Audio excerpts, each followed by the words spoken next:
ఈ రోజు అలిసిపోయి రైతాంగం అంతా కూడా కష్టాల్లో ఇబ్బందుల్లో ఉన్నారు. గత 4.5 సంవత్సరాల జగన్మోహన్ రెడ్డి పాలనలో రైతాంగం తీవ్రంగా నష్టపోయింది. అభివృద్ధిలో వెనక్కిపోయారు, కష్టాల్లో ముందున్నారు.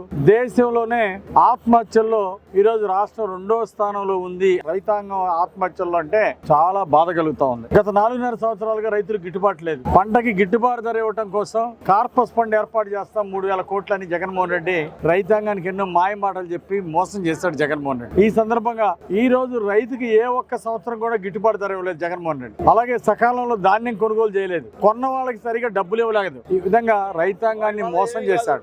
అట్లాగే డ్రిప్ ఇరిగేషన్ ఈ రోజు చంద్రబాబు గారి పాలనలో 90% సబ్సిడీ ఇచ్చి డ్రిప్ ఇరిగేషన్ ఇస్తే ఈ రోజు ఏమి ఇవ్వలేకపోయింది ప్రభుత్వం. డ్రిప్ ఇరిగేషన్ పక్కన పెట్టారు. అలాగే వ్యవసాయానికి సబ్సిడీలో పరికరాలు ఇచ్చారు చంద్రబాబు గారు. ఎస్సీ ఎస్టీలకి 70% సబ్సిడీ ఇచ్చారు. వ్యవసాయ పరికరాలు, ట్రాక్టర్లు ఇచ్చారు సబ్సిడీలో. ఈ రోజు జగన్మోహన్ రెడ్డి పాలనలో తైవాన్ స్పేర్లు ఇవ్వట్లేదు, కనీసం నీళ్ళ ఇంజన్లు ఇవ్వట్లేదు.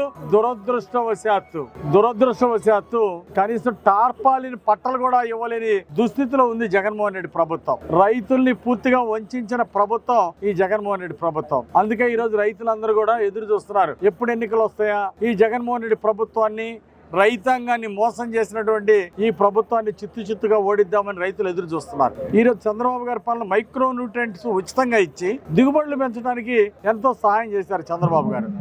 ఈయన మైక్రో న్యూట్రియంట్లు ఉచితంగా ఇవ్వలేదు, టార్పాలిన్ పట్టలు సబ్సిడీలో ఇవ్వలేదు. ఈ విధంగా రైతాంగాన్ని నట్టేట ముంచాడు జగన్మోహన్ రెడ్డి. రాజధాని రైతులను కూడా నేను ఇక్కడే ఇల్లు కట్టుకున్నా, బ్రహ్మాండంగా రాజధాని అభివృద్ధి చేస్తానని చెప్పి మాయమాటలు చెప్పి అధికారంలోకి వచ్చినాక రాజధాని రైతులను కూడా ముంచాడు జగన్మోహన్ రెడ్డి. రేపు రానున్నది తెలుగుదేశం ప్రభుత్వం.